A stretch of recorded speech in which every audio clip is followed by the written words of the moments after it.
hell out here for running backs. It's hard out here for a pimp and running backs. First of all, I'm disappointed in you. Can I just tell you, I'm disappointed in you. I'm disappointed in your position. I just thought of something, but you've already done it. I was going to say, you decided you didn't want to do brother from another. Wait a minute, hold on, man. Now you're going too far. I think his health is the most important, and anybody that's not on the same page either needs to figure out their morals or just keep their mouth shut. If y'all would read something besides Reddit threads on the dark web, you would know this was happening pre-COVID. So pick up a book, use Google. Google is free. Information is free. It's not a tea party in these games. This is World Cup. This is representing your country. This is blood, sweat, and tears coming out to fruition on the field. And you only get this every 4 years. We don't need hugs. Sean Payton just woke up and he chose violence. He chose violence. I don't know. He wants all the smoke and I don't understand why. I don't understand. When was the last time anybody wrote a headline? It's like, they played the best game and that's exactly what we were expecting them to. No. Like, when you're at the top, like, you're always looking to get better. That would be you guys not doing your job, and that would be us not doing our job if we're like, nope, played great, doing everything we're supposed to be doing. So it kind of feels like that all the time. There's always things that we want to work on. There's always tactically things or technical mistakes or, you know, game plan or scout-wise that we want to be better. I don't think this is anything that anybody like was really worried about, but I think it was like something that we knew that we were going to have to build into the tournament and just understand that's where we are. And I think for me, I'm like excited. Like you have a must, you know, a must perform sort of like must win type of game. I mean, I'm sure we could tie, I don't know all the scenarios, you guys know that, but it's like a pressure moment, and that's what the tournament is now. Every single game from here on out is that pressure moment, and like that's the best part of being at the World Cup.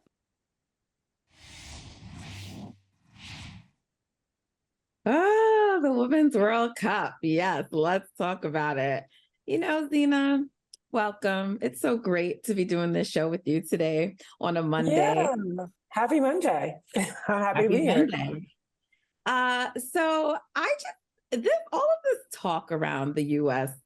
women's national team to me is very fascinating, right? So like there seems to be a lot of fear and nervousness. And then, and I'm saying that's coming from like the pundits, the people who talk about the team, right?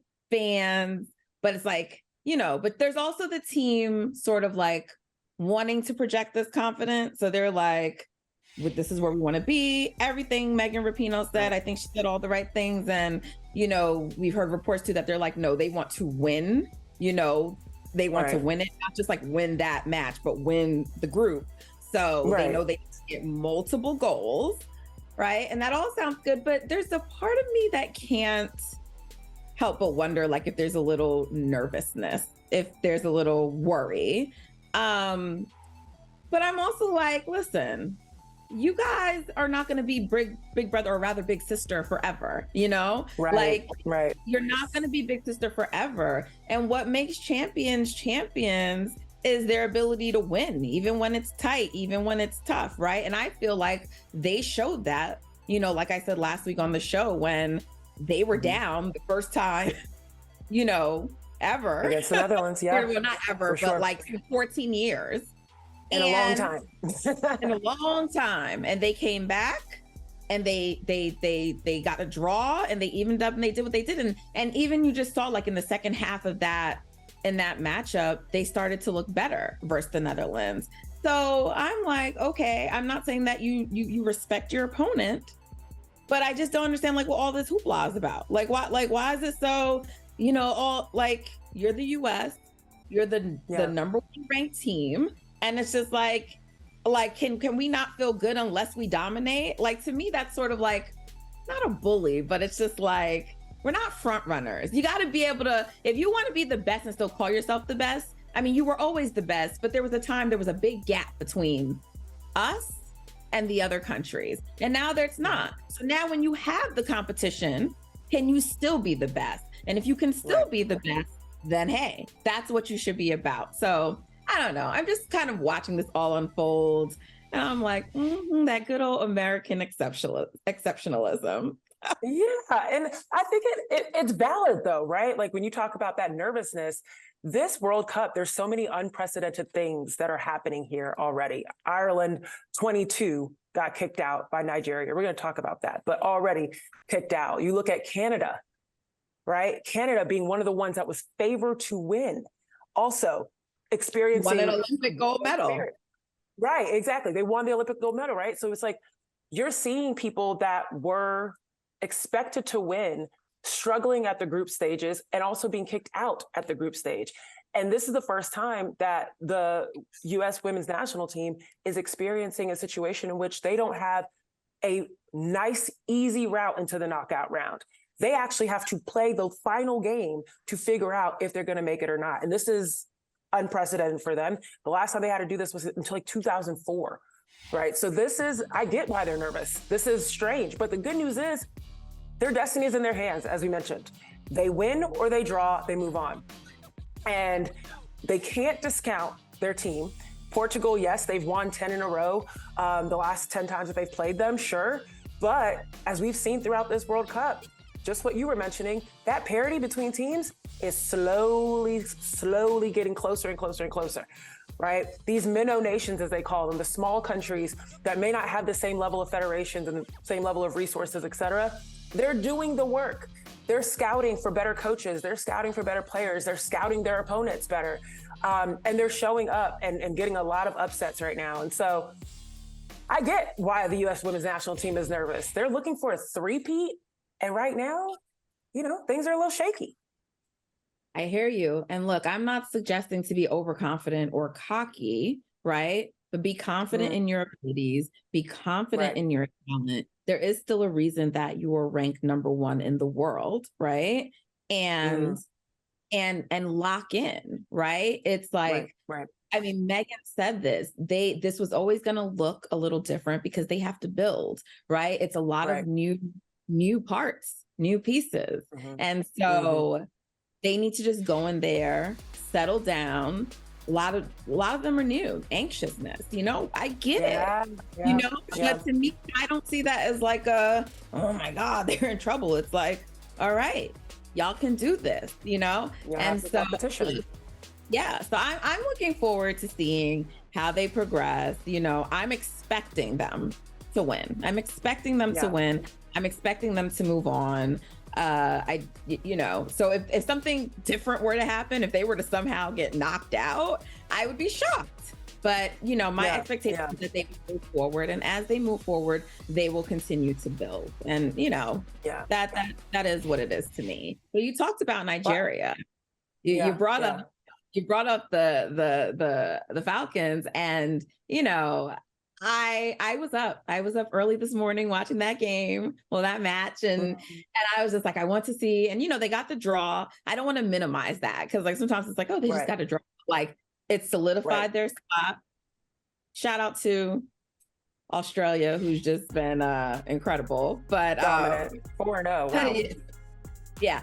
But they, you know, Nigeria, they did what they had to do. They had some chances. Chances. They did. They dominated time of possession. You know, they probably should have gotten a goal. They didn't. But to me, I walk out of that feeling good if I'm Nigeria. They got what they needed to. They are in the round of 16, and you should feel good about what you did leaving that match. So shout out to Nigeria. I'm so happy for them, so proud of them, and just look forward to see how they continue throughout the World Cup. Yeah, I mean, big shout out to Chiamaka Nnadozie, their goalkeeper.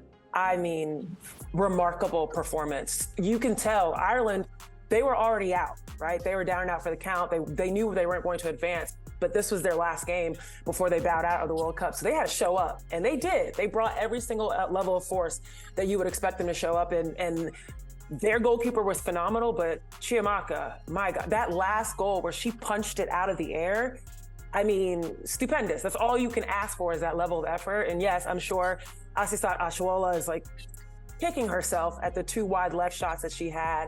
Yeah. And, and then there was that one headbutter that they should have gotten too, but they showed up, they did what they were supposed to do, and they're advancing. And all you can do is control the controllables. Next game, move on. It's kill or be killed. So shout out to the Super Falcons. They are flying into the knockout round. Hopefully they'll get a little bit further. It's exciting to cheer for them. So I'm having a lot of fun. Yeah, I'm having a lot of fun too. And I want to talk about Jamaica, but before we do, it's just, we're talking about these teams and we're saying, upsets and the parity and all of this stuff. And I don't know, I start to take a look at those rankings. I don't know. They're looking sort of funny in the light. Kind of stuff. They're looking kind of silly. They really are. And, I get that with anything, with any formula, it can be flawed, but I think there's major flaws, right? And I think that FIFA maybe needs to rethink how they do this, because while I do think that teams like the USA are obviously better, I don't think that teams like Nigeria are actually 40th and that Jamaica is actually 43rd. That's what I'm saying. And so while I do think what they're doing is still impressive, I don't think they're quite the underdogs that people are saying they are, or not for their ability and their talent on the field. Now, financially, funding, there may be other reasons why they're huge underdogs, but I'm just talking straight talent and capabilities on the field, and that's why. We see this a lot, when we think about the NCAA Cinderella stories, right? It's these schools that probably don't have the same level of funding and resources that these Power 5 conferences do. And when they come up in the ranks of the March Madness tournament, you're kind of like, oh my God, this is amazing. But then you have the likes of, a John Morant on Murray State, right? Like you have amazing players that just aren't on the visible platforms that these other teams are on. And I think it's important to take a step back too on the ranking situation, because you are absolutely right. I love your quote that's, the rankings are a little sus. And, if you're not watching football or you're not watching soccer, you're not really understanding how this works. Let's break it down real quick. In order to be ranked, a team has to play 5 games. And those games and how they're evaluated within the FIFA ranking system is ultimately based on, who your competition is and who's, if they're a big time team, if they're also highly ranked or if they're lowly ranked, how important the game is, if you're the home or the away team, and then the differential in the rankings between both sides, right? Now, the more of those games you play, the more you help yourself, because essentially you gain points. It's called an ELO ranking. It's something I just learned myself. But it's essentially an ELO ranking where you're looking at this criteria. You have an average rating, let's say 1,300, that's on average. Based on who you're playing, if they're a higher team or if they're a lower team, there is an expected way that you are supposed to end up on this against this team. So if you're a home team and you're playing a smaller team, you're probably expected to win, and you'll get points associated on how you actually performed in comparison to what you were expected to perform. It's so confusing. The math is very strange and it's very subjective, right? In terms of who do you think is an important matchup? Who do you think is a higher ranking versus a lower ranking? But that ELO ranking is what people are having to fight against. Is here's the average, and based on who I play and how many times I get to play different people, that's the only way to acquire points. And that's the only way to go up and down in the rankings. Now they're fair. FIFA is fair in saying that, we're not going to give you a lot of points if you beat a small country. And we're not going to, if you're a bigger country, doing that. And if you're a small country playing a super team, you're definitely going to get a lot of points for that. So they are fair in that regard. But if you're under-resourced and you're not getting to these friendlies and you're not getting to these international competitions, you're not going to be able to, help your ranking. The only positive is that Jamaica. I'm sorry, go ahead. Right, exactly. No, but that's what but what's interesting is that you can go up and down throughout the year. They update these rankings 4 times a year. So you can go up and down. It can vary pretty greatly, but the ones that sit on the top have notoriously been the US and Germany, who just got kicked out.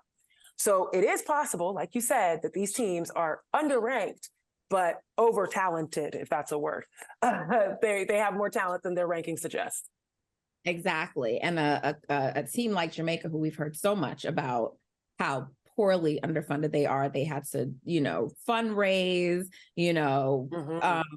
to even get here. And they have so many issues with the JFF. And so they've had so many issues, they can't get to friendlies. They can't perform the requisite number of matches. So not only does that just help you, right, get better, right, because you're playing more, right, but also it doesn't help with their ranking. And so, they're not moving up in rank. And so that's why I really wanted people to understand, because like when we talked about Nigeria after their huge, win, right? Like all the comments, people in our comments were just like, please. They were in the comments going off about how great Nigeria is and all of their stats. And I was like, this is a really important point though to make. And the same applies to like a country like Jamaica, who has even less accolades and achievements than Nigeria, but also in a situation where they are underfunded and their ranking is probably not correct. So I just want to give a shout out to the Reggae Girlz. They were missing their best player. They were missing their best player, Bunny Shaw. She had to watch in a questionable, red card that some people would say. It was an accumulation of yellow cards, but some people think that second one was a little fugazi. So anyway, she's watching her team compete without her, right? And they sort of struggled throughout the match, but like you saw their momentum building. Again, their defense is excellent. They kept building momentum, it sort of leveled them a little bit with Panama by not having, a Khadijah with playing with them. But at the end of the day, they got their goal, their first ever goal, and shout out to Allison Swaby. And I just love all the stories of these players who are U.S. born or raised here in the U.S., but their parents are Jamaican or Nigeria. Like a lot of the teams have players like that playing, and I can relate because that's just like me, and it's like you go and you still play because like you feel connected and that's your country. And so I love that they're representing Jamaica. And so it's so cool. One of the sisters, captain of the team out of Connecticut, so very near to me. And, look at that. Scores her a goal for Jamaica. So incredible. Shout out to the Reggae Girlz. And they have a chance. They do. It's like it's legitimate, bona fide, and to potentially knock out Brazil. This is, this is going to be a matchup. It'll be huge. It will be huge. And what's exciting, I think this is probably why there's so much buzz around this, there's so much excitement around this, is the fact that, this is the first time that they've expanded, right, to 32 teams. And as a result of that expansion, we're starting to see these sorts of teams, right, the Jamaicas of the world that are full of talent that just needed an opportunity to get to this platform. And so we're seeing the Jamaicas of the world, the Philippines of the world, the Panamas of the world, like all Haiti even, right? Showing up and showing out, having a great time, but also making sure people know, there's tons of talent. We just haven't been able to get here yet. And now that we're here, we're going to make sure we dig our feet in deep and make sure that people know that we left our mark. And so Brazil, you think about that, you think about Marta, and you think about their level of history within this sport on both the men and women's side, but especially on how many women's soccer players do you know that just go by one name, right? Like it's very rare. So it's the GOAT. One of the GOATs. And so it's one of the GOATs. Yes, exactly. So it'll be fun regardless cheering for this game and this matchup just because of the history there. But really, like Jamaica, yes, way to show up. Like, this is awesome. I'm excited for it. It's going to be a fierce battle. Of course, I'm rooting for Jamaica, and I'm hoping they get that win. And I hope they can get to the group of 16. So it's going to be great. I'm really enjoying the Women's World Cup. I hope you guys are too. And if you're not, check it out. I'm telling you, we're talking about these teams for a reason.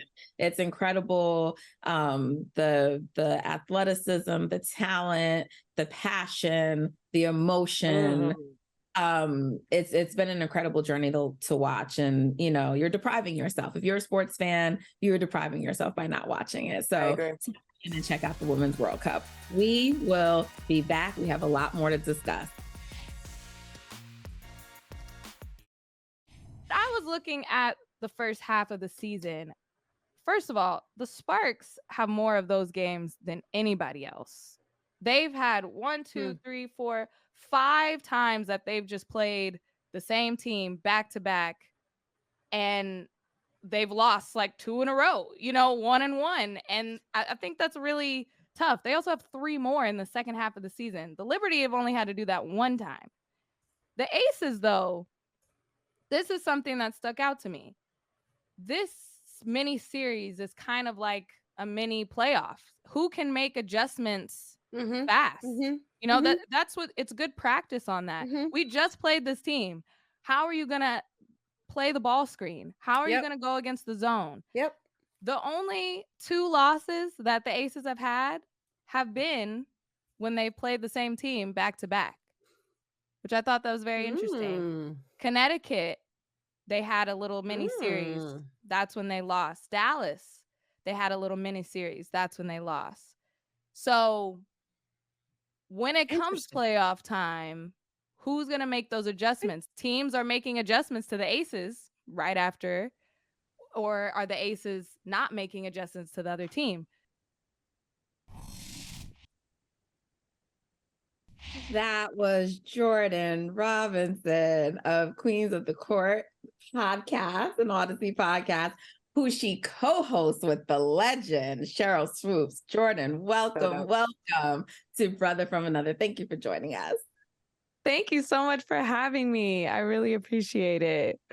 Look at you out here identifying trends. I was like, oh, wait a minute. Yeah, it's really scientific. Very scientific stats. Really putting my journalism degree to the to the test with some scrap paper. But hey.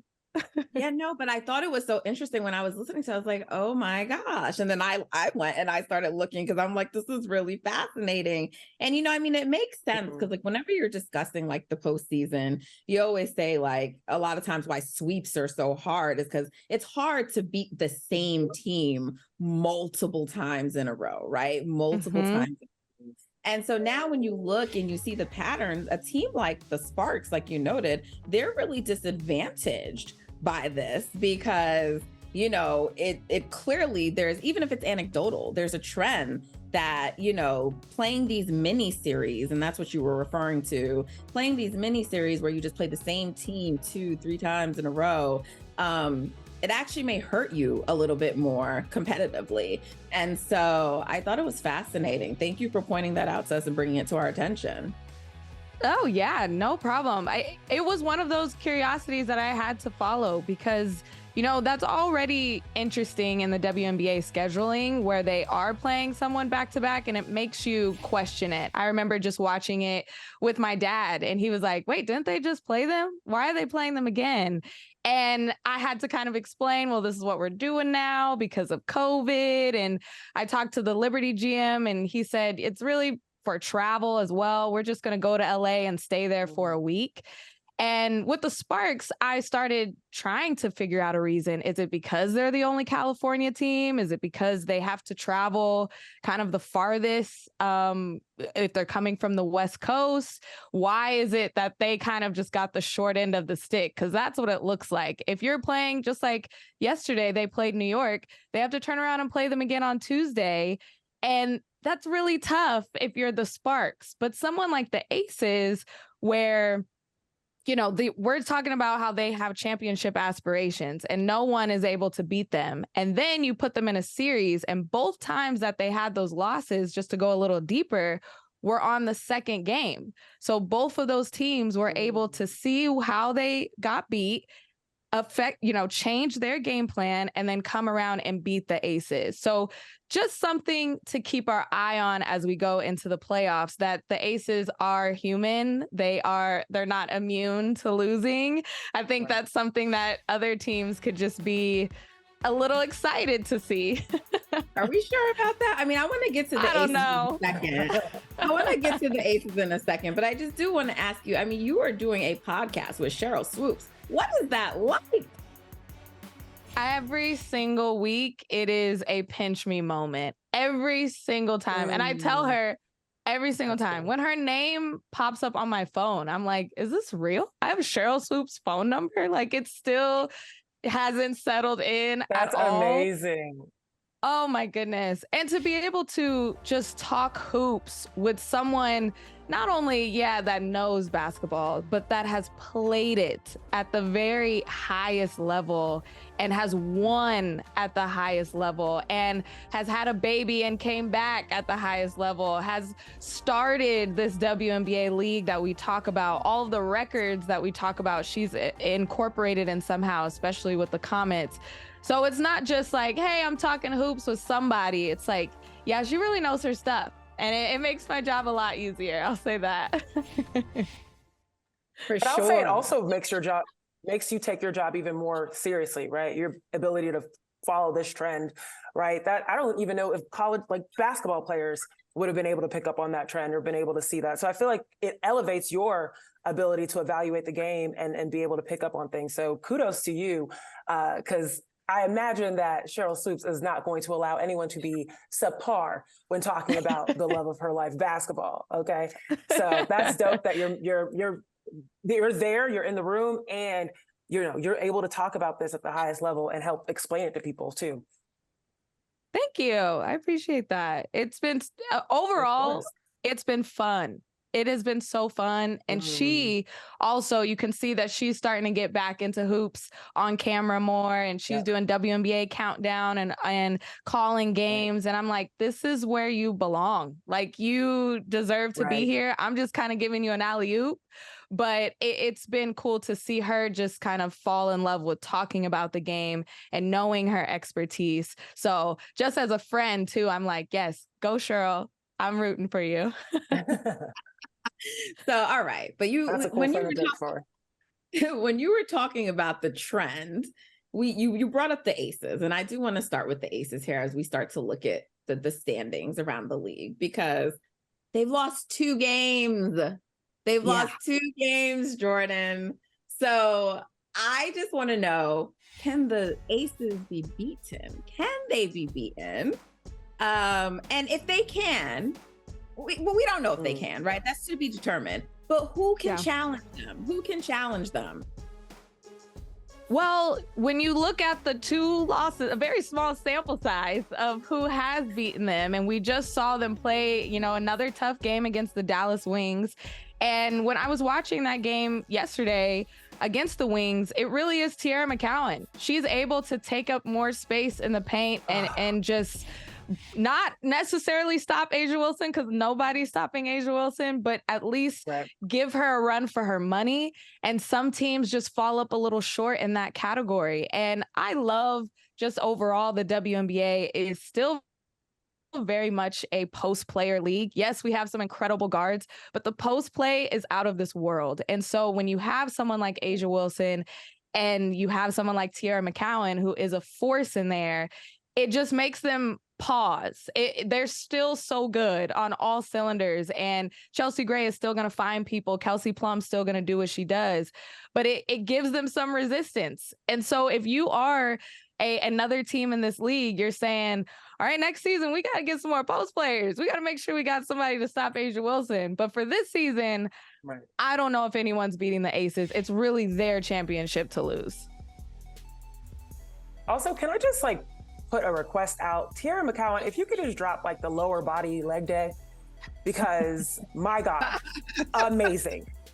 Literally yesterday, Kelsey Plum ran into her leg at the end of the game, and they just kept replaying it. And I was just like, I would do anything. I just can't imagine what she's putting up in the so yes, that was just my call out. That and then Dejanay's makeup routine. That's the 2 I need for sure. But anywho, sorry, keep going. Yeah, I mean, look, they're 23-2. They sit at the top. I'm sure in everyone's power rankings, they're at the top, and they just tied the record for the best start to, a WNBA season. I mean, I just don't see anyone beating them. Look at this, the comments through 25 games. They were the only other team that did it. I mean, this is incredible stuff. Yeah. And so, which also leads me though to a question. It's something we were supposed to get to later, but I want to stick with the Aces for a second because they're playing amazing and they're actually without Candace Parker right now.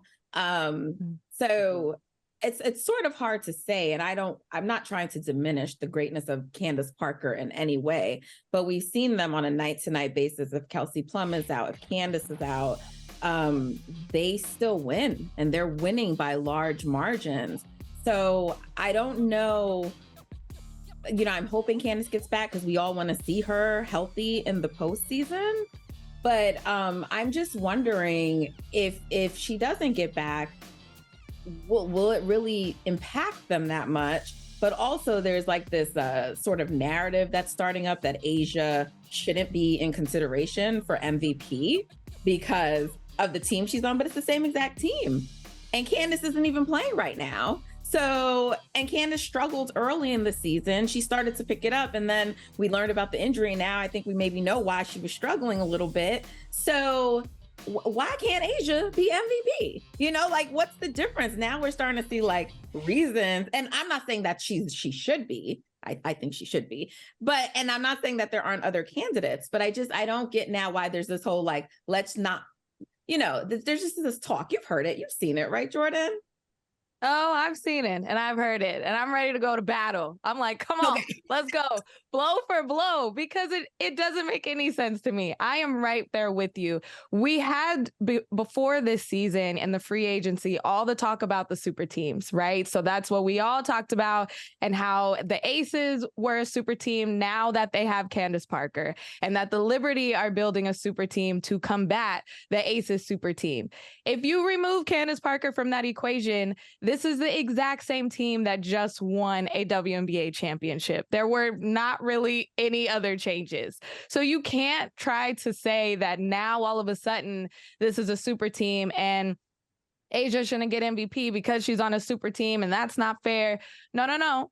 This is the exact same roster that just manhandled, woman-handled the entire league last season. So there can't be this narrative now. And it feels like, I'm not a super LeBron fan. I'm not really a LeBron hater, but it's giving those LeBron vibes of, well, we can't give LeBron the MVP because like he just won it. Or like, if we give him the MVP, he'd win it every year.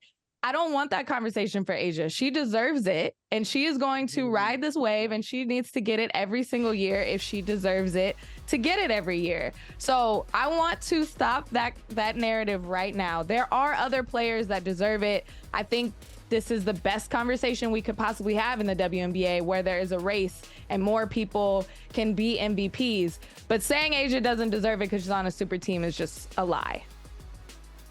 Agreed. But while we're on awards, because I know Zena has been dying to get this takeoff because she has a candidate for MIP. She has a candidate for most improved. So I'm going to let her make the case. I'm going to let her make her case. And I want to know what you think. Well, Jordan, you just mentioned the race right now, right? There's a race. There's teams that are doing really, really well. And one of those teams were just one of the teams that beat the Aces, the Dallas Wings. And yes, don't get me wrong, my girl Enrique, we love you. Offense, powerhouse, we know. But the person that has been providing everything and anything that the Dallas Wings needs is Satou Sabally. And I'm not just like tight with her because she's French and I'm French, but like, no, she is legit. And she moves up and down the court. You forget that she's 6'4". Her ability to stretch the floor, her ability to play defense, her length, everything about her. She, I think, has just elevated her game. Her ability to finish inside, in contact. She just seems so much more calm this year too. Like the game is coming to her and that she's able to create for herself as opposed to trying to force something. She really feels like, to me, the level of comfort that she had on the court when she was in Oregon, after 4 years of being with that team and knowing, this is my squad, I feel like she's starting to come into her own here with the Dallas Wings. And I mean, first triple-double or second triple-double in franchise history, right? The sixth in the WNBA this season. She is double machine. Like she's just doing everything that you need, and she's just doing it quietly too, right? You're barely hearing about it, but you're like barely really seeing it. So she's MIP for me, but she really could be MVP. Her coach said that the other day. She said she should be in the MVP discussion. What say you, Jordan? She should. I couldn't agree more. I was like, fingers crossed that you were going to say Satou, because that is my pick as well. You know, a lot of people have been tossing around Jordan Canada's name for the most improved player award. But being here in LA, I saw JC kind of break out last year. And I feel like last year she was doing all these same things, but no one was really talking about it. She's coming off of Athletes Unlimited and her confidence is soaring. But I think Satou, it's a little different because Dallas is winning more games and she's being able to just contribute more, like you said, in all areas of the floor: defense, offense, rebounding. And especially because when we talk about Dallas last season or even 2 years ago, we've been saying there's just one thing missing. Like, what is that one thing? Why can't Dallas just get over the hump? They're really close to the playoffs, or they're just making it to the first round. What's missing? What's missing? It was Satou at 100%. And now we're able to finally be able to see her at 100%. You mentioned Oregon. She looks so comfortable. She looks so confident. And I think we kind of took for granted that she wasn't healthy. Like we haven't really been introduced to Satou on this level. And now that she is, we're able to see what she can do. And she's exactly what Dallas is missing. So I am with the campaign. If you need a campaign co-manager for this MIP award, I'm with you. She's campaigning herself. And that's true. That's a really good point about the fact that this is her first healthy season that we've seen her all the way through. And so I think that's another reason why we're naturally thinking most improved, because we're comparing it to 11 games last season, right? So yeah, very, very excited for her. Another team that is jumping out to me is hello, Minnesota Lynx. All of a sudden you're at 500 when you started off like very rocky, and I expected them, with the way they started, to be a team at the bottom, and they just beat the Connecticut Sun. I mean, without Napheesa Collier, they could be a very part. important point. They could be a sneaky team heading into the postseason.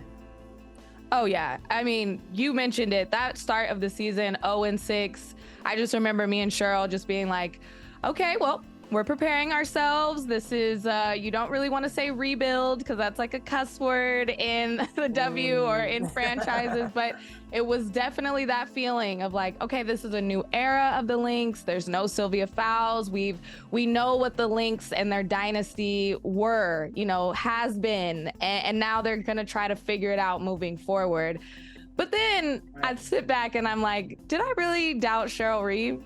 No, I can't doubt Sheryl Reeve. She is a future Hall of Fame coach. She knows what to do.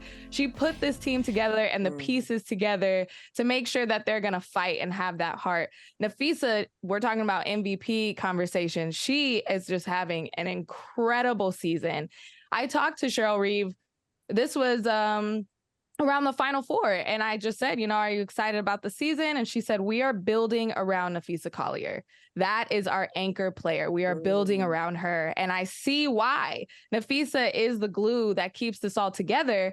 I was heartbroken when she goes down with an injury. And I'm like, all right, well, that was a good run. And then they went 2 more games without her. So I think that is the huge part of this, is that if you do have your missing piece, everything is clicking so well. Kayla McBride and Diamond Miller, the rookies coming through, the draft picks that they made are incredible. Dorka Juhas. So for them to just have the confidence and be able to know what they bring to this team already as rookies, that's where it's like, you can't doubt Sheryl Reeve. Like, this is a team and an organization that is built on winning. So we can't really be surprised, but I am surprised. And coming after All-Star break, they are heading in the right direction. For sure. Well, listen, Jordan, think both me and Zena could like sit here and talk WNBA with you all day. You're so much fun. So you're going to come back and chop it up with us. But just before we go, I mean, yesterday was such a great day. All 12 teams played. We did not see Brittany Griner. So just want to send our thoughts to you, Brittany. Take all the time you need, BG. You need a mental health break. You got it. We miss you whenever you're not playing, but we're just sending lots of warm thoughts towards your way. Thank you for joining us, Jordan. Thank you. Thanks, Jordan.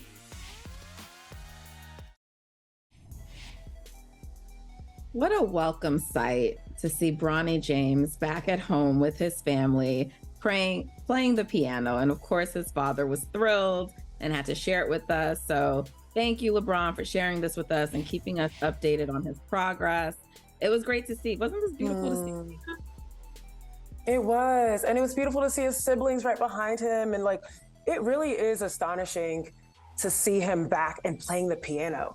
Like whenever these situations happen, you just like want them in the most fragile state and you just want to make sure their brain is okay and their heart is okay and everything's okay. And so seeing him being back with his family and then also doing something that even all of us with great brains and great hearts can't do was just great. I was very happy to see that for sure. For sure. You know, when we all first heard about him getting, having cardiac arrest, obviously you just get scared, you get worried, and you should be, right? And thankfully he's okay. And there was a lot of conversation around young athletes and this happening more.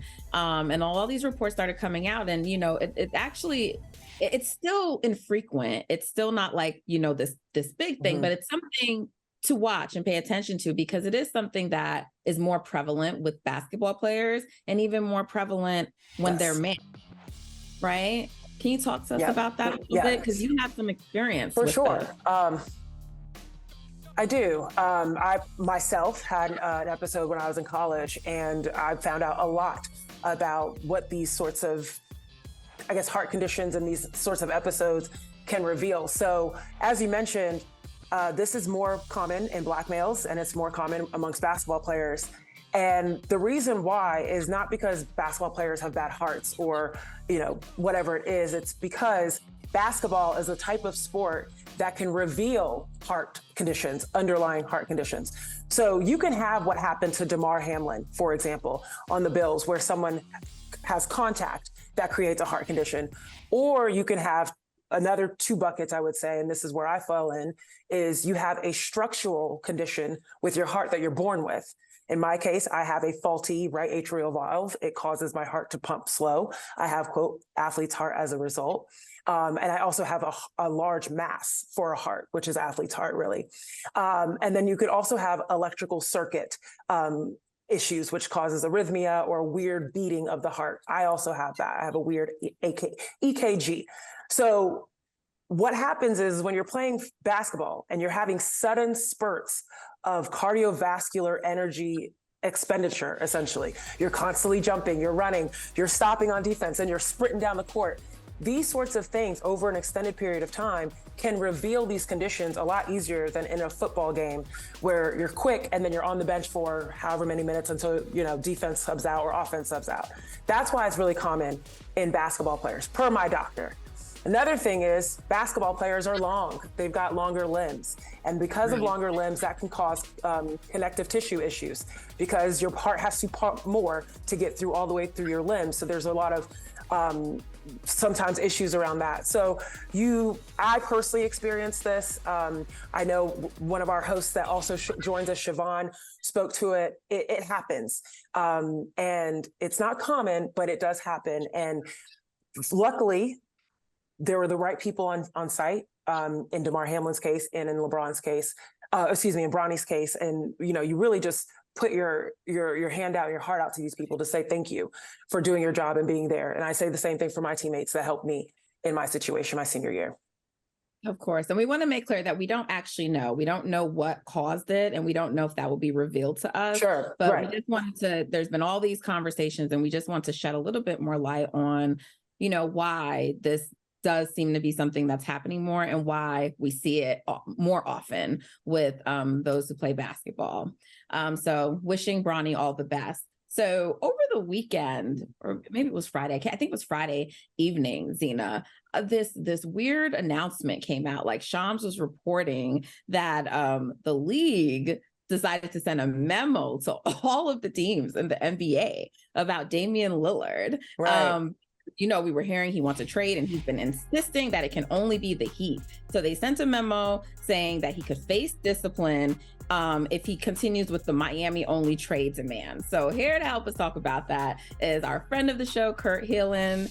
Kurt, I don't know what to make of this, because I've never seen something like this. So when I first saw it, I was like, what is this? And why is the league, because he's certainly not the first player to do this. So why did the league come down in this way? First off, this is the one and only time, Natalie, I am wearing a Warriors shirt just for you on one of these I was shows. just going to say, can I shout that out? Love that shirt. Shout out to that shirt. I wanted to make sure we didn't interrupt that, but yes. Yeah. The league got involved, and I talked with somebody at the league after I was writing my story about this.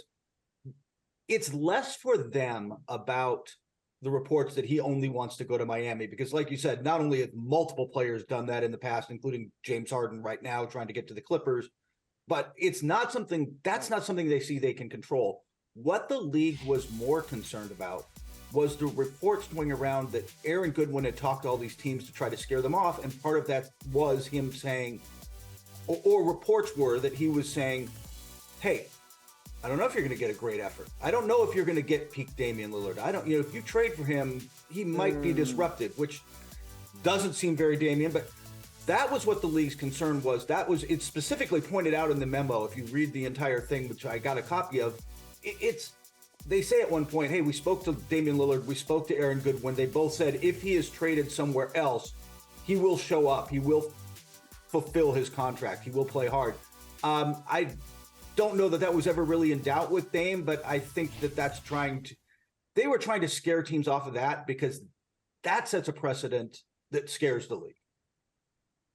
Yeah. I mean, look, I thought his demands, to be quite frank, were a little bit ridiculous.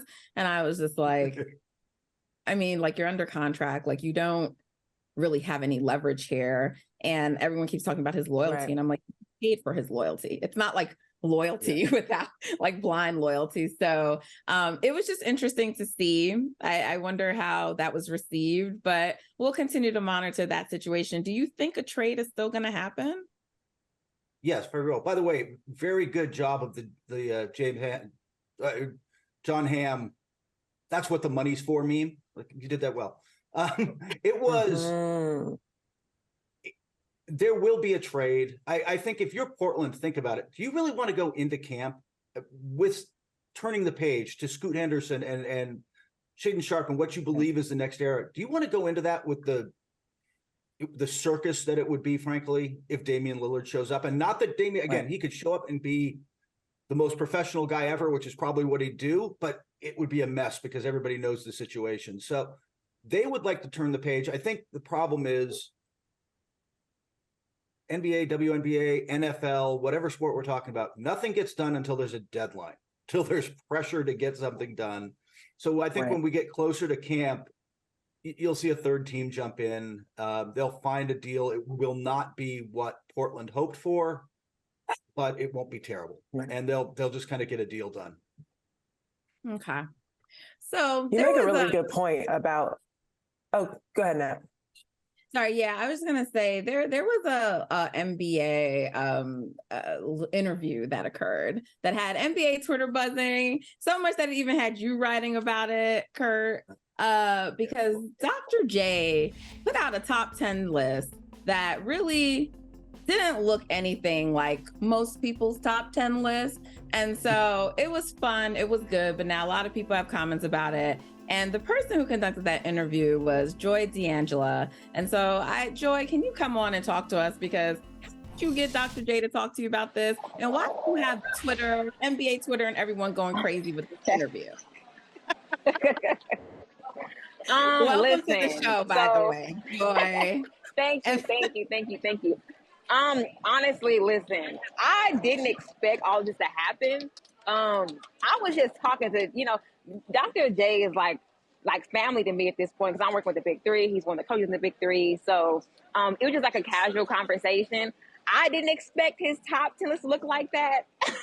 But he seemed pretty unapologetic about it. Like, he seems like he does not care what people think. Rightfully so. Rightfully so. He's Dr. J at the end of the day. But I was shocked here and there. But, you know, it's his list, so can't argue with him. But yeah, I did expect once the interview was done and I went back and watched it, I said, okay, like the top 10 list is gonna definitely get people talking for sure. And yeah, it did. I didn't expect it to go this viral, but yeah, you never know with social media. So, well, Zena, you said you respect your elder, but you don't respect Dr. Yeah. I'm just curious what your thoughts I on do. it. I don't. You know, Trae Young he literally did the same thing as I felt like. With all due respect, Dr. J, I thought the caveat that he made that everyone needs to have their career finished was an interesting one, because just because your career isn't finished doesn't mean that you haven't transformed the game. So that was an interesting one. And then the other thing was there were some people that have finished their career that have changed the game, and he didn't list. I was like, where is Shaq? Where's Kobe? Where's Larry Bird? Right? Like, you know what I mean? There's so many that I was just like, wait, what? And then I also have just like personal feelings on some people that just because you changed the game, quote unquote, or you were a good basketball player, to me, I guess it depends on how you ask them the question, like top 10 of all time basketball players just on the court. Because there are some people that I would have left off because I would not want them representing the NBA. But that's another conversation for another day. But either way, I'm like, this list doesn't feel complete. So I was curious if you pushed back on him on that. Yeah, I was honestly shocked. Because when I went back and watched, I thought he named Kobe. But when I realized, I said, wait, he didn't name Kobe. And honestly, I'm not gonna lie, like I do want to follow up with him because I see him every week. I low-key want to follow up with him when we go to Charlotte for the Big Three and say, hey, like, did you mean to leave off Kobe? Or was that like, because people have brain farts and stuff like that when it comes to lists. I do all the time. But I did follow up with Steph because I think he was doing like he was kind of separating them in like teams. So he had a first team and a second team. And I said, okay, like he already named Magic, so he named Tiny Archibald. And I said, well, where's Steph at? Like, you're not gonna name Steph in Tiny's position? And he didn't. He was like, he said, no, he doesn't. He what did he say? He said, no, he hasn't done enough yet or something like that. So, it is what it is. But yeah, I was shocked. My all-time list will look different, but it is what it is. So thank you for joining us, Joy and Kerr.